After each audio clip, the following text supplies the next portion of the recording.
Hello everyone, my name is Kim Cady and I am the Assistant Curator of the Car and Carriage Museum at the Frick. Thank you for joining me today and choosing to learn more about the role the automobile played in women's suffrage. We'll be looking at how the automobile took women kind of from their parlors and public speaking halls out into the public to fight for the right to vote in the early 20th century.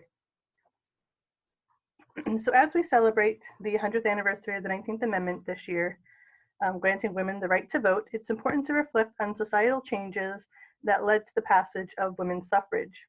This year also marks the 172nd anniversary of the Seneca Falls Convention, the first official women's rights convention of its kind, which was organized in upstate New York by Elizabeth Cady Stanton and Lucretia Mott, two abolitionists. The motivation for the Seneca Falls meeting came about following the anti-slavery convention held in London in 1840. The convention, attended by anti-slavery advocates and abolitionists from around the world, refused to seat female delegates and relegated them to observers who were not permitted to take part in the proceedings.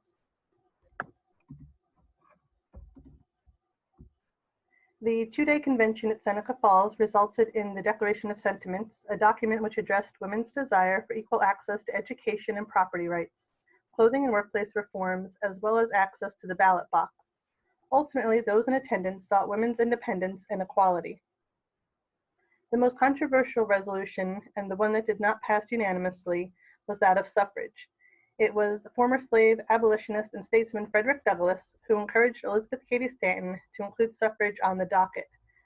Douglass is quoted as saying, "We hold women to be justly entitled to all we claim for man.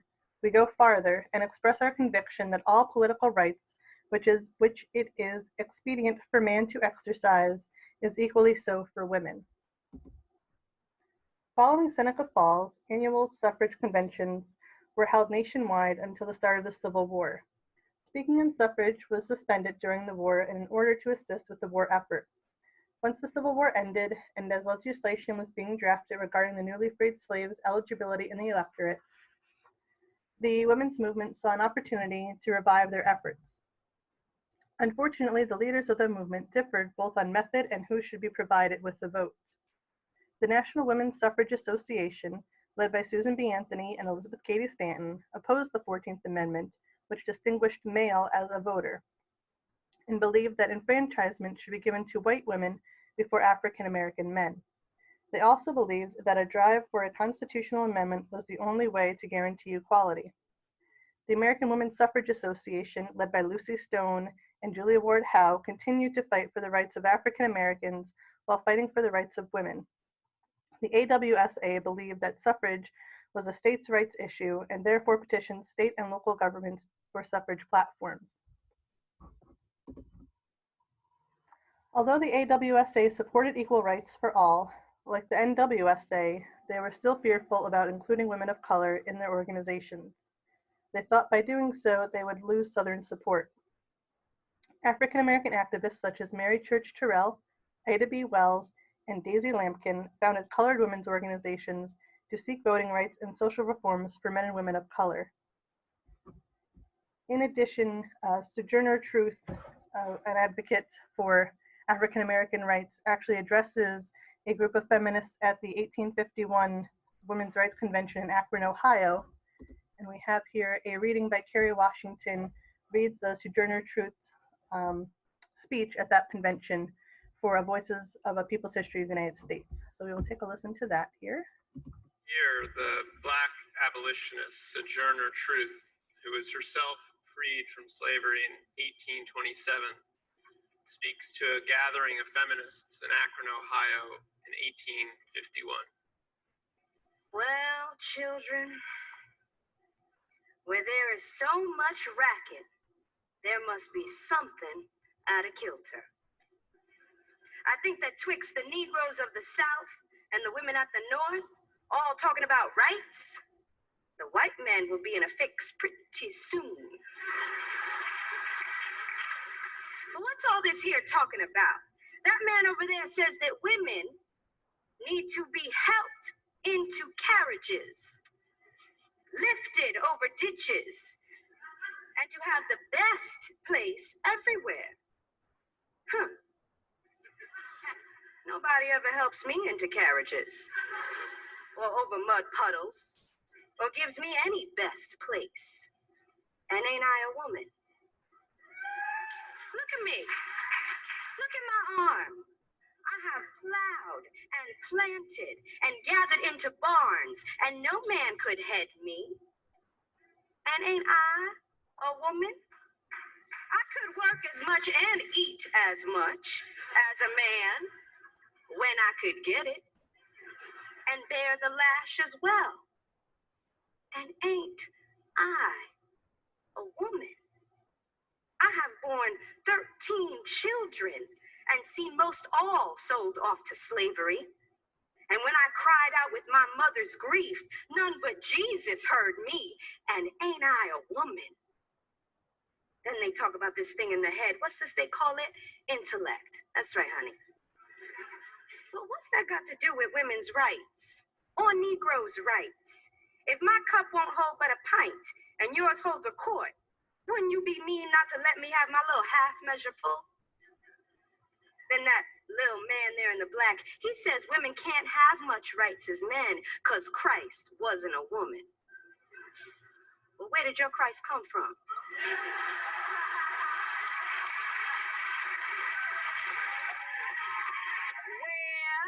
did your Christ come from? From God and a woman. Man had nothing to do with him.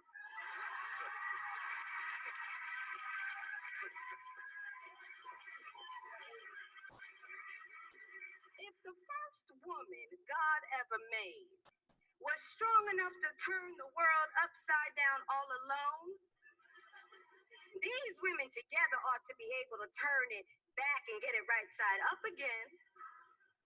And now they's asking to do it. The men better let them.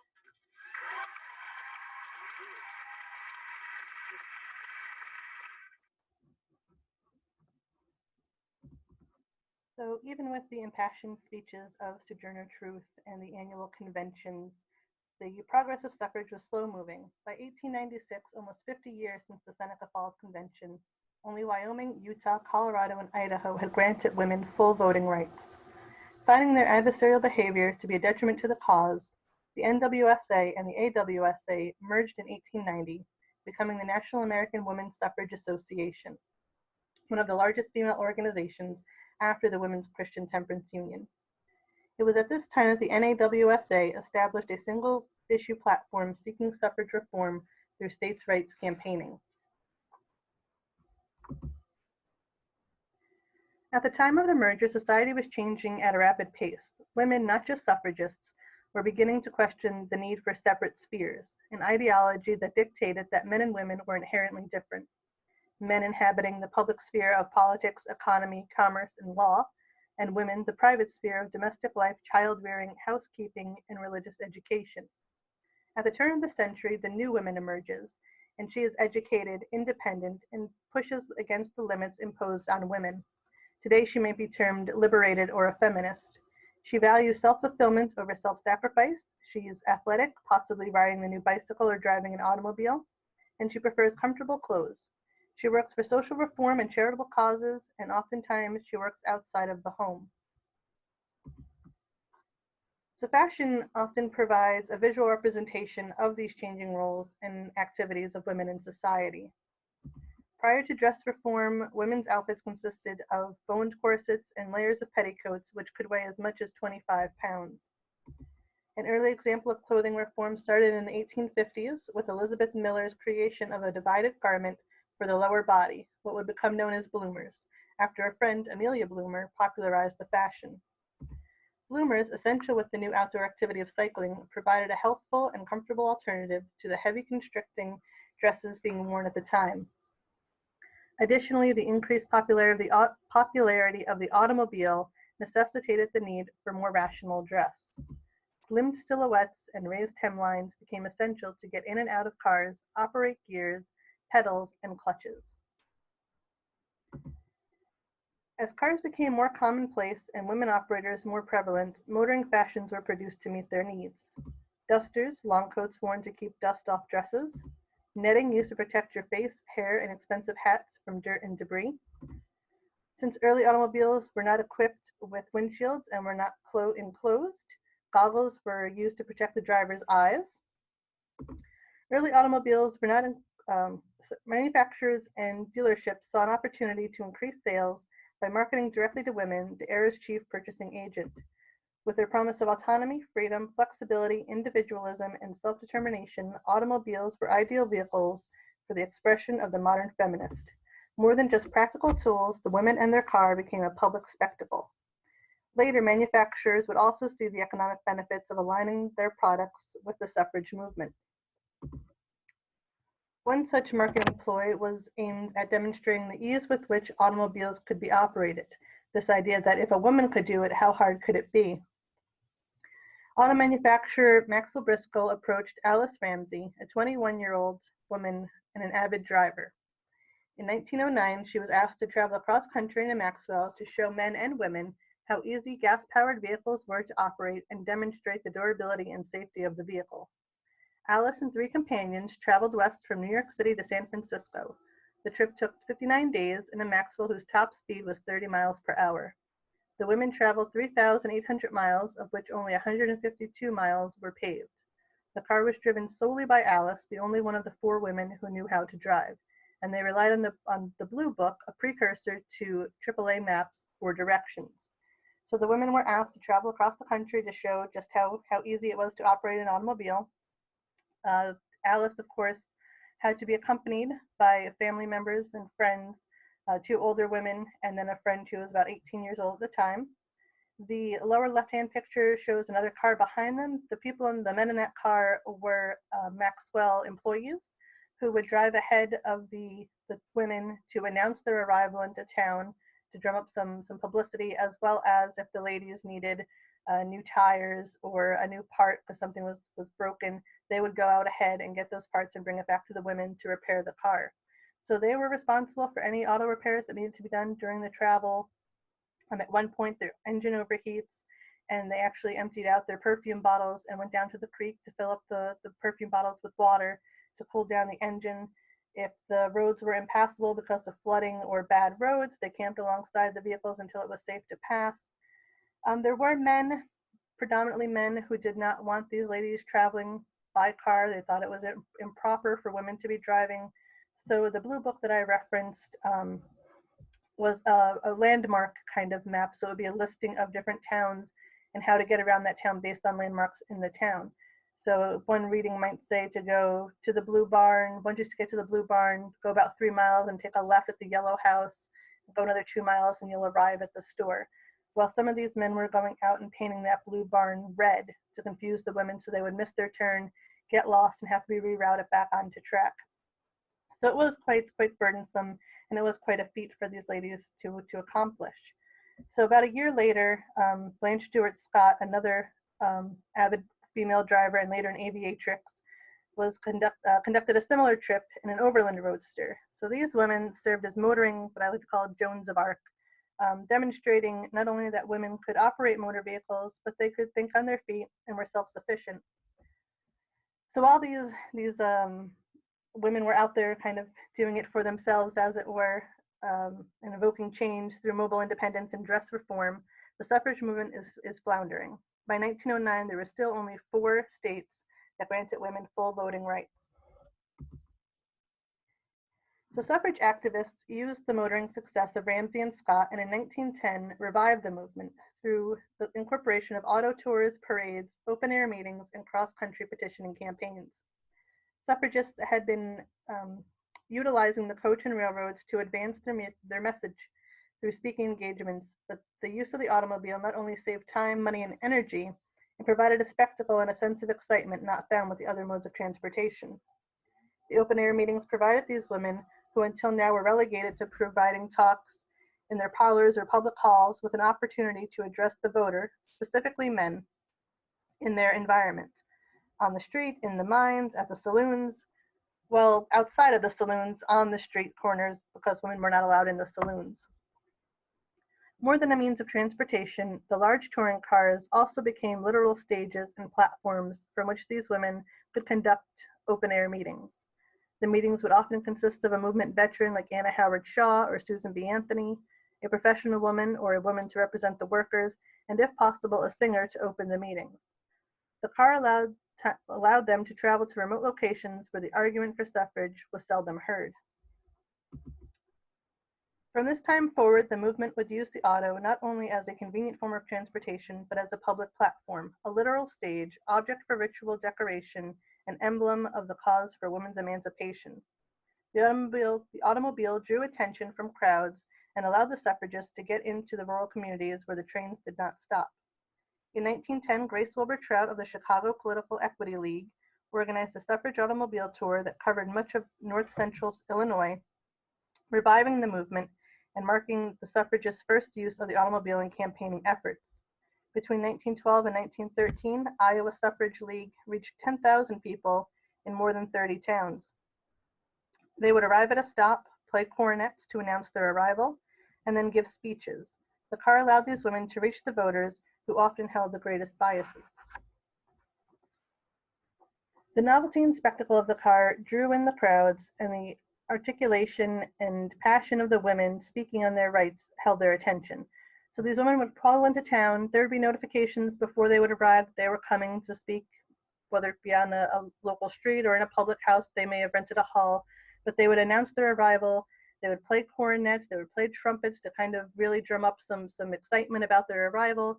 They would have someone familiar with the movement, with the cause, that's been working at it for quite some time to kind of address the crowds as the headliner. But they would also have just everyday people come out and speak about why they thought they should have the vote. So these women were actually using these cars, as I said, as a platform, as a stage to address these crowds who might not otherwise come to see them. They might not have the money to pay to go into a public hall, or they just might not think they have an interest. So due to unrest and differing in opinion on how best to secure the vote, in 1913, Alice Paul and a number of like-minded suffragists created a separate organization, the Congressional Union, which would later become the National Women's Party, who felt that seeking a federal constitutional amendment was the best way to secure the vote for women. Although they differed in approach, both organizations realized the importance of the automobile in securing the vote. So again, we have another fracture. The suffrage movement splits off. The Congressional Union, led by Alice Paul, who was a young suffragist. Actually, she graduated from the University of Pennsylvania. So she is a Pennsylvania resident, and she goes abroad and studies in England for a while and studies under the tutelage of Emmeline Pankhurst, the leader of the Women's Social Political Union in Britain. And she learns a lot of these different kind of British tactics of disrupting public meetings, harassing verbally members of parliament, and really just kind of making a scene as opposed to just kind of talking and hoping someone listens, which was the kind of the way we were going about it here prior to that. So Alice Paul and her group gets kind of monikered as suffragettes. So you'll often hear people refer to suffragettes and suffragists. There is a difference. A suffragette is a much more diminutive term. It's purposely used to kind of diminish the efforts of these women. So suffragettes are believed to be generally ugly, older, unmarried, spinsterish, and wanting to be a man. So in England, the term is actually put out by a local reporter who calls the women of the British movement suffragettes, and the women there said, fine, we're going to call ourselves suffragettes. So the G-E-T is a hard G, so instead of suffragette, it becomes suffragette for getting the votes. So they kind of embrace this term. They are fine with it. They're fine with being considered rebels and radical, and they kind of take that on, whereas here in the US, it is seen as a bad thing. So these women in the Congressional Union who are suffragettes, they disrupt meetings, they march, they petition in front of the White House, they call out the president who is offering up liberty and freedom abroad during World War I and saying, when will it be here for us in the United States? So these women are arrested for impeding sidewalk traffic in front of the White House. Really, they're political prisoners. They're put into prison. They start a hunger strike while in prison, another tactic Alice Paul learned while in Britain, and they are force-fed while in prison. On the other end, we have the National American Women's Suffrage Association, led by Carrie Chapman Catt, who was kind of the hand-picked successor to Susan B. Anthony. They continue to fight for a states' right referendum, and they do adhere more to the feminine beliefs of society. They're not really going to try to push the envelope. They're going to kind of work within their means, within society's system to try to get things done.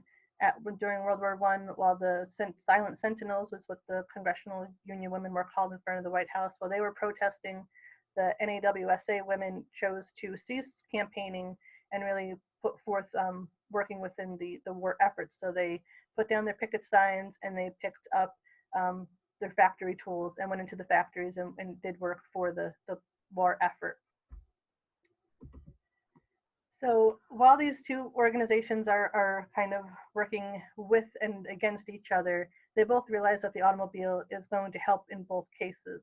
So in 1914, Anne Martin and Mabel Vernon rented a Model T during a NAWSA-sponsored campaign to ratify the state suffrage amendment in Nevada. The trip covered 3,000 miles, chiefly over ungraded, unsurfaced, dusty and bumpy desert roads. To prevent broken springs or axles, the women sometimes had to travel at no more than 12 miles per hour in the deeply rutted roads. To reach less than 100 voters in Austin required a 2 days journey over the desert, while many other places were several days' trip away from railroads. Whether by automobile, wagon, or on horseback, Miss Martin and Miss Vernon traveled to the mines, going underground in the vast mountains by tunnel or in buckets lowered by winch, to talk to the miners who were unable to attend the street or hall meetings.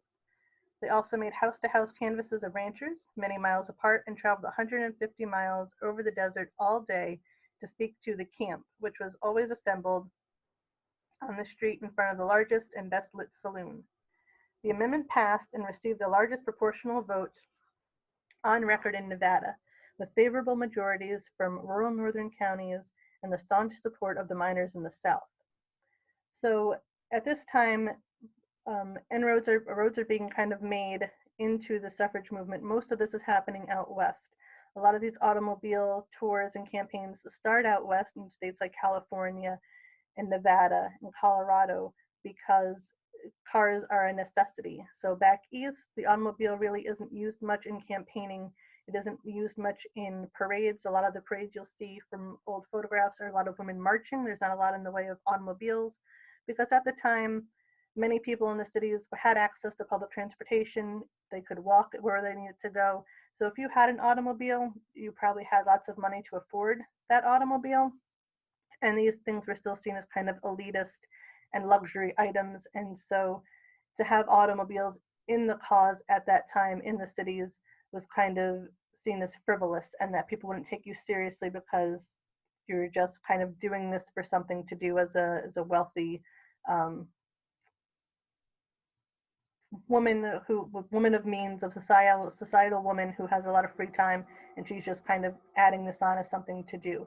So the car really wasn't used, and they wanted to show these women walking more than driving or being driven. However, out west, again, there is no public transportation.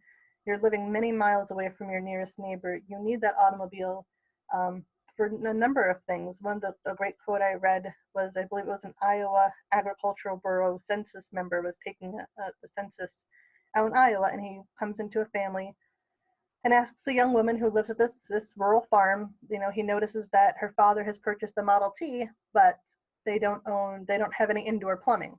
And he asks, why is that? And the woman's response is, because you can't go to town in a bathtub. The idea that the automobile is going to get me to town to sell my wares if I have things to sell. It's going to help me to bring things back. I can visit family, I can visit friends, I can go to work, I can travel.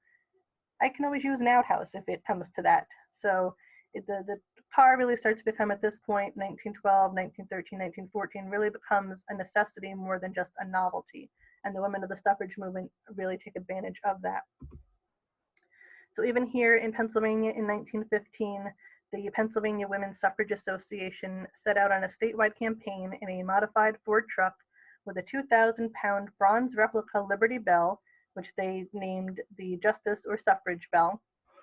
The Justice Bell Tour was sponsored by Chester County PWSA leader Catherine Wentworth Rauschenberger, who funded the project, and Allegheny County PWSA leader Jenny Bradley Roesting, who mapped out the campaign's route. So the purpose of this campaign was to drum up support for a recently passed suffrage bill for the Pennsylvania Constitution. The bill, accompanied by suffrage speakers, traveled through all 67 counties, starting in Bradford County in north central Pennsylvania, west to Erie, and south to Pittsburgh, and finished in Philadelphia 4 months later. The clapper of the bell had been silenced with chains so that it could ring out for the first time when the amendment was passed on Election Day. Rosing mapped out the whistle-stop tour across the Commonwealth with open-air meetings and parades held at convenient places from crossroads to public squares. She understood the need to tailor the suffrage message to the concerns of each county. Parades that may have worked in the urban areas might alienate constituents in smaller communities. A personal touch was definitely necessary. She was convinced that the PWSA should address every grange, labor union, church society, men's gathering, and college groups. No group was too small to hear the women's suffrage speeches. Despite enthusiasm and media coverage, the bill failed in large part due to the heavy German-populated counties which feared prohibition measures if the women had succeeded in gaining the vote. The bell would not ring until September 1920 in Philadelphia at a celebration honoring the passage of the federal amendment. In 1916, the Congressional Union sponsored a 4,000-mile suffrage auto tour campaign from California to Washington, D.C. Poet and suffragist Sarah Barfield, along with driver Maria Keinberg and mechanic Ingeborg Constant, emphasized women's engagement with technology and their visibility in public spaces. The car and the women became a public spectacle, exemplifying a new kind of female citizenship.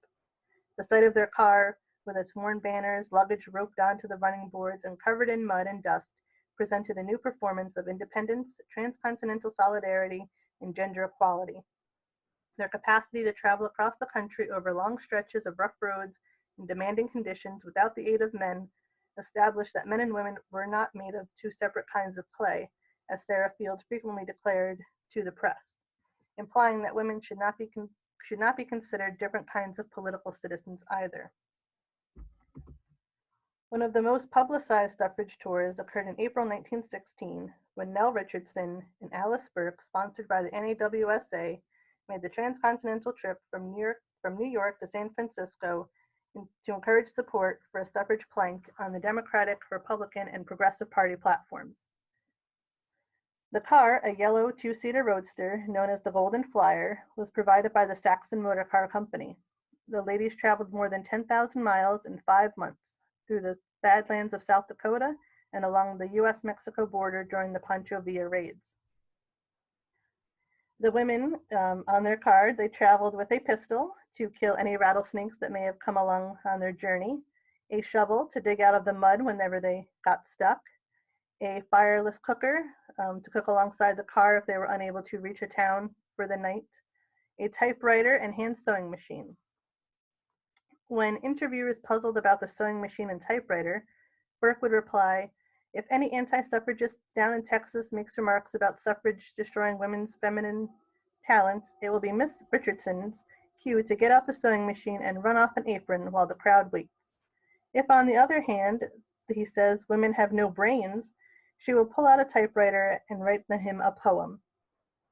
So while all of these women are traveling across the country, driving by themselves, unchaperoned, maybe 2 women at a time, maybe 3, across the country, changing tires, getting dirty, they're not always welcomed when they get to town. The anti-suffragist movement is very big. Suffrage is looked down on by both men and women. There were some women, societal higher up ladies who did not want to relinquish any of their power that they had at this time. If you had money and you had a husband who had money, you had a bit more power than, say, the seamstress or the laundress. And so they were afraid that they would lose some of that power. And of course, men just didn't want to give up their power either. So the anti-suffrage movement was very pronounced. There were a number of magazine articles, politicians, not everyone was in approval of this. So for these women to have to be able to think on their feet, to give these speeches and convince people why they should have the vote, but also be able to sew up an apron or type out a poem while trying to convince people to give them the vote, it's quite a feat, I would have to think. On the other end, for the Saxon Motor Car Company, here's an opportunity to reach a number of people who you might not otherwise reach marketing-wise and to sell a vehicle. So at one point, the motor car company was, they were interviewed about these women using their car to get across the country, and their response was that the Saxon car has a complete camping outfit with a mass of other equipment.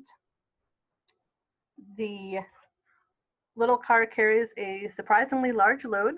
Stored away in it are extra parts in almost sufficient number to build a new car, so the women had enough of parts with them that if anything went wrong, they would be able to fix their car almost entirely. 20 dresses each for the 2 occupants, 10 shirt waists apiece, 2 raincoats, 2 heavy coats, 2 sweaters, and a lot of literature which is being distributed along the route. So again, these women had to pack enormous amounts of clothing because once they arrived, they could be dusty and dirty from their travels, but they still want to present a proper lady when they arrived to speak. They also packed blankets, a typewriter, fireless cooker, sewing machine, and a Kodak. The ladies believed every woman should be able to do her own dress repair and carry the sewing machine, so they could keep their garments in good order throughout the long journey. So after numerous auto tours, statewide campaigns, public protests, imprisonment, and hunger strikes, a bill for suffrage was passed by the House and Senate for ratification by 3/4 of the states. Politicians and political insiders, especially in the southern states, adamantly opposed the amendment and viewed women's entrance into the formal political process as a potential game changer, assuming that women would bring both unique perspectives and unified preferences to the ballot box. Despite insurmountable odds, Tennessee became the 36th state to ratify the amendment with a 49-48 vote. Harry Byrne, a 23-year-old representative from McMinn County, at the urging of his mother, cast the deciding vote in favor of the resolution. 72 years after the Seneca Falls Convention, on August 26, 1920, the 19th Amendment was added to the Constitution, guaranteeing the right to vote to all citizens regardless of sex. It took more than 60 years for the remaining 12 states to ratify the amendment, with Mississippi the last to do so in March 1984. On November 8, 1920, more than 8 million women across the U.S. voted in their first presidential election. Wielding political, economic, and social influence, these women created a public image of an acceptable feminine suffragist by asserting the ballot would fully allow women to exercise their private sphere duties. Upon ratification, Carrie Chapman Catt, the leader of the NAWSA, is quoted, "To get that word male out of the Constitution cost the women of this country 52 years of pauseless campaigns, 56 state referendum campaigns, 480 legislative campaigns to get state suffrage amendments submitted, 47 constitutional convention campaigns, 277 state party convention campaigns, 30 national party convention campaigns to get suffrage planks in the party platforms, 19 campaigns with 19 successive Congresses to get the federal amendment submitted, and the final ratification campaign." So, although this is wonderful news that we celebrate this year, the 100th anniversary of women getting the right to vote, unfortunately, ratification was not the end of the struggle for rights. Following ratification, Carrie Chapman Catt, in an effort to provide the new electorate with information on policy and to educate the citizenry, organized the League of Women Voters, a nonpartisan organization that encourages informed and active participation in government, works to increase understanding of major public policy issues, and influences public policy through education and advocacy. The struggle for full equality for women and men of color continued and still continues. Following ratification, states continued to enforce literacy and constitution tests, as well as poll taxes, in an effort to hinder the African American vote until the passage of the Voting Rights Act of 1964. In 1923, Alice Paul would go on to propose the Equal Rights Amendment with the goal to erase sex as a basis of legal classification. The amendment states, "Equality of rights under the law shall not be denied or abridged by the United States or by any state on account of sex." Its aim, among other things, is to improve pay equity, strengthen domestic violence and sexual harassment protections, and block discrimination against pregnant people and mothers. After many years, the ERA was passed in 1972, but stalled before the ratification process expired in 1982. However, the bill was recently resuscitated with passage in Nevada in 2017 and 2018 in Illinois. With the most recent passage in Virginia in January of this year, the amendment is once again at the forefront.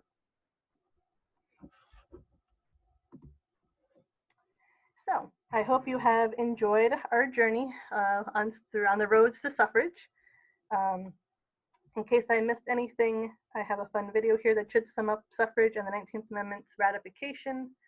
At this time, I would offer an opportunity to ask questions.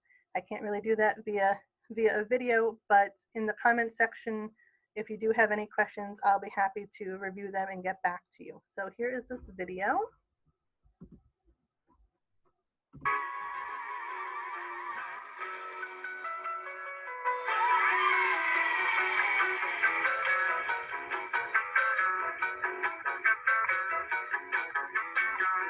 You have heard of women's rights and how we try to reach new heights if we're all created equal. That's us too. Yeah, but you will probably not recall that it's not been too long at all since we even had the right to cast a vote. Well, sure, some men bow down and call us missing. Let us hang the wash out and wash the dishes. But when the time rolls around to elect a president, what did they say, sister? What did they say? They said, see you later, alligator. And don't forget my mashed potatoes, cause I'm going downtown to cast my vote for president. Oh, we were suffering until suffering. Not a woman here could vote no matter what age. And the 19th Amendment struck down that restrictive rule. And now we pull down on the lever against the ballot. And we endeavor to improve our country, state, county, town, and school. Those pilgrim women who braved the vote could cook the turkey, but they could not vote. Even Betsy Ross, who showed the flag, was left behind that first election day. Then Susan B. Anthony and Julia Howe, Lucretia Mott, they showed us how they carried signs and marched the lines until at long last the law was passed. Oh, we were suffering until suffering. Not a woman here could vote no matter what age. Then the 19th Amendment struck down that restrictive rule. And now we pull down on the lever, cast our ballot, and we endeavor to improve our country, state, county, town, and school. Yes, the 19th Amendment struck down that restrictive rule. Yes, the 19th Amendment struck down that restrictive rule. All right, we got it now. Since 1920, Sisters Unite.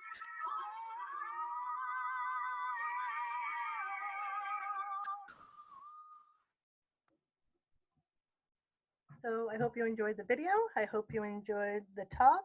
Again, I thank you for joining me.